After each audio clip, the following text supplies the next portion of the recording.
3:12 a.m., October 4th, 2025. The ground in northeastern Ukraine shook violently. From the horizon, orange-red flares erupted one after another, followed by deafening explosions. The Shebelinsky gas processing plant, the pride of Ukraine's energy sector, burst into flames after a series of precise strikes.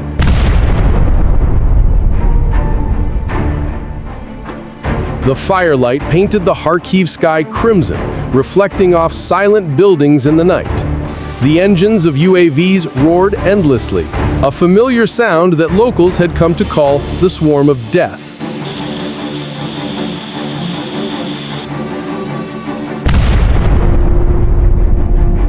On the night of October 4th, 2025, Russia launched its largest-scale assault since the beginning of the war, targeting Ukraine's energy infrastructure, the economic and vital lifeline of the nation.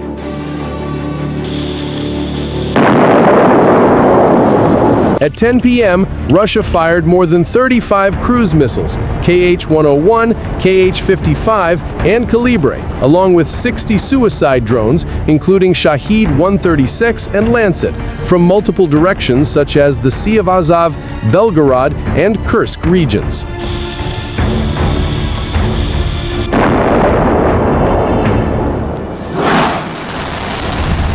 Ukraine's Patriot, NASAMS, and Gepard air defense systems responded simultaneously. Streaks of red light tore across the night sky, leaving trails of intertwined white smoke. Some drones were destroyed mid-air, but not all were stopped.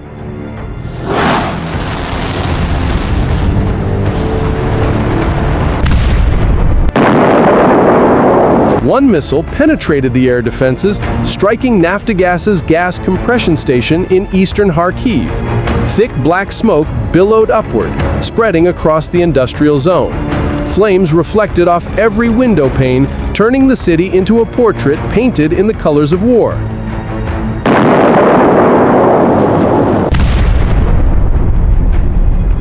Initial estimates indicated that more than 20 missiles hit their targets, inflicting heavy damage on strategic energy facilities.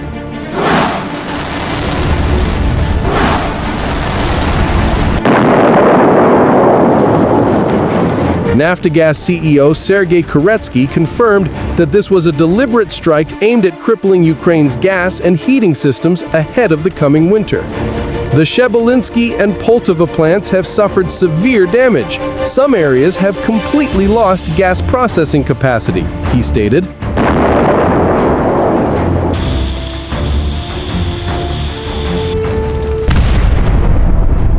Ukraine relies heavily on its domestic gas network to provide heating for millions of households.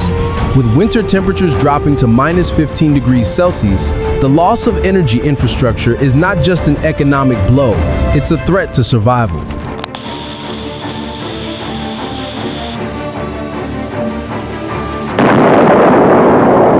According to Moscow, the targets included oil refineries, gas compression stations, and UAV production facilities, sites used by Kyiv to sustain its war capability.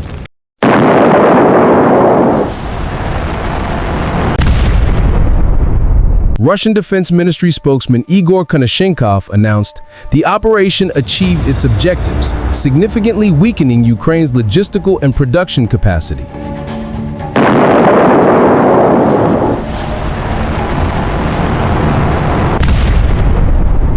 Less than 12 hours after the explosions shook Kharkiv and Poltava, Ukraine launched a bold and precise counterstrike, a long-range UAV attack deep inside Russian territory. The target, the Orsk-Neft-Syntez oil refinery in Orsk, Orenburg region, nearly 1,400 kilometers from the front lines, deeper than any target previously struck by Ukrainian drones. According to footage released by the Security Service of Ukraine, a UAV dived straight into the industrial complex in the dead of night. Within seconds, a massive fireball erupted, engulfing the entire refinery. Dense gray smoke rose hundreds of meters into the air, and the explosion's glow was visible from dozens of kilometers away. Russian authorities acknowledged that an industrial facility was attacked, but declined to specify which one, a familiar response whenever critical energy infrastructure is hit.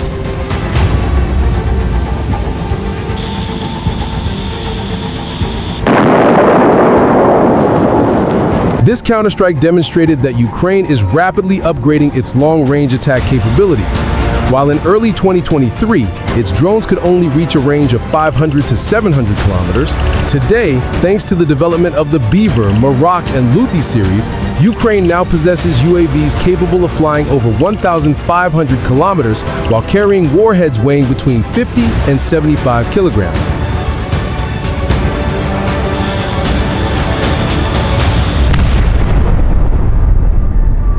The targets are no longer small fuel depots near the border, but strategic oil refineries, facilities that supply fuel to the Russian military and generate massive financial revenue for Moscow. In 2025 alone, Ukraine carried out more than 20 UAV strikes on Russian refineries, temporarily disrupting output at plants in Volgogradar, Ryazan, Tatarstan, and Krasnodar.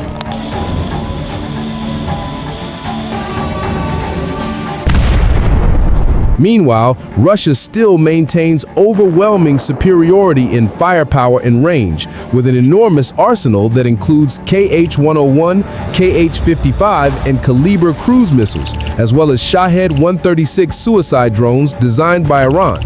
Each Kh-101 missile can carry a 450-kilogram warhead, travel more than 2,500 kilometers, and be launched from two 95 MS strategic bombers or submarines in the Black Sea.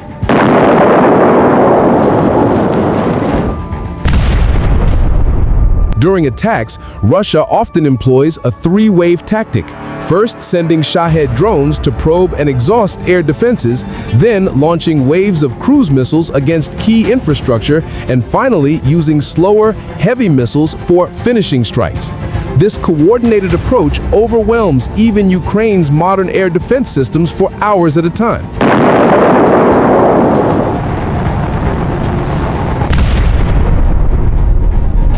In contrast, Ukraine's counterattack strategy relies on flexibility, creativity, and cost efficiency.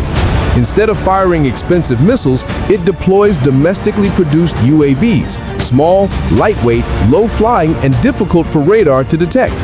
Each drone costs only a few $1,000s, but can cause tens of millions of dollars in damage if it hits an oil refinery, gas compression station, or fuel depot.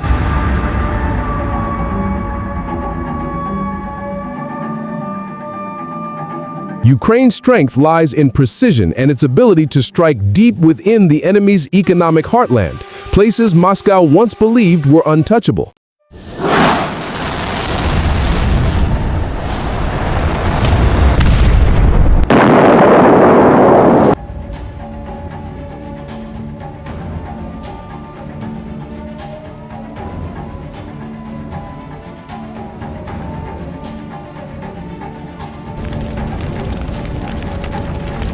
Compared to Russia's vast firepower, Ukraine's weapons are modest, yet their strategic value is unique. If Russia's barrages can be likened to storms of fire sweeping across the land, Ukraine's counterstrikes are sharp daggers of ice, small but aimed directly at the heart.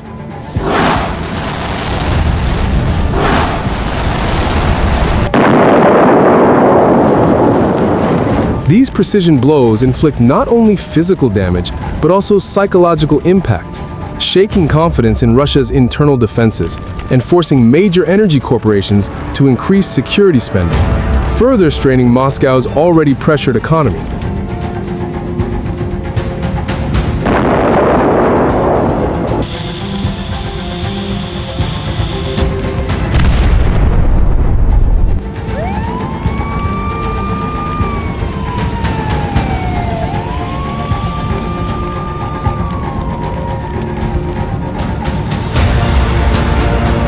Military analysts note, Russia possesses destructive might, but Ukraine wields agility and adaptability. One side has long-range, high-cost, easily tracked firepower. The other, light, inexpensive, rapidly evolving drones designed to thrive in complex electronic environments. The energy war between the two nations is therefore not merely a battle of missiles and UAVs. It is a contest of technology, intellect, and the will to survive.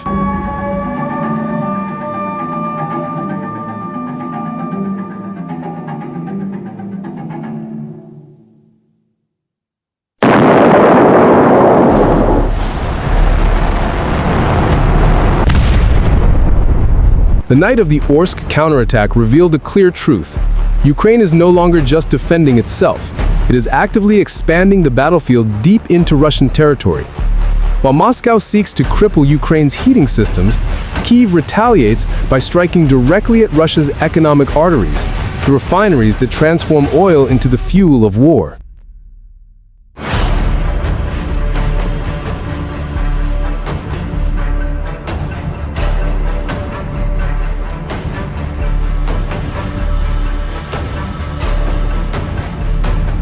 The energy war has now transcended front lines, turning every refinery, every gas station, and every fuel depot into a new battlefield, where technology and human resolve decide the balance of power.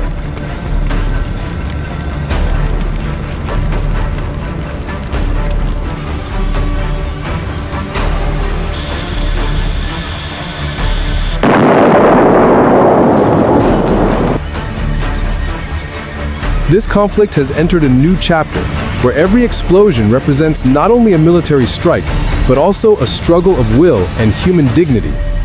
Russia may possess a massive arsenal and rain fire across Ukraine's skies, but it cannot break the spirit of a people who have learned to rise from the ashes.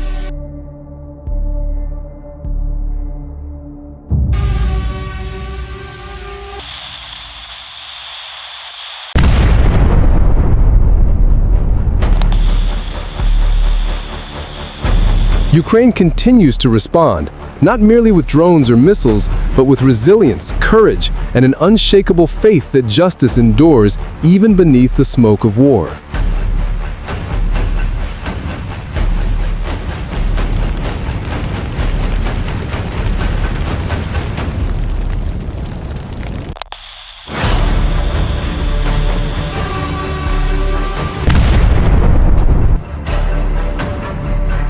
From Kharkiv to Kyiv, from burning villages to darkened cities, people still sing, still pray, still believe that one day peace will return to their ravaged land.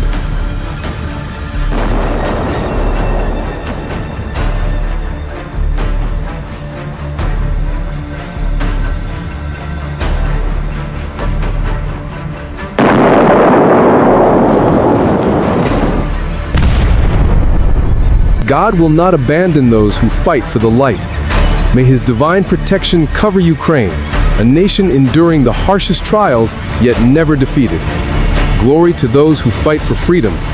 Glory to Ukraine.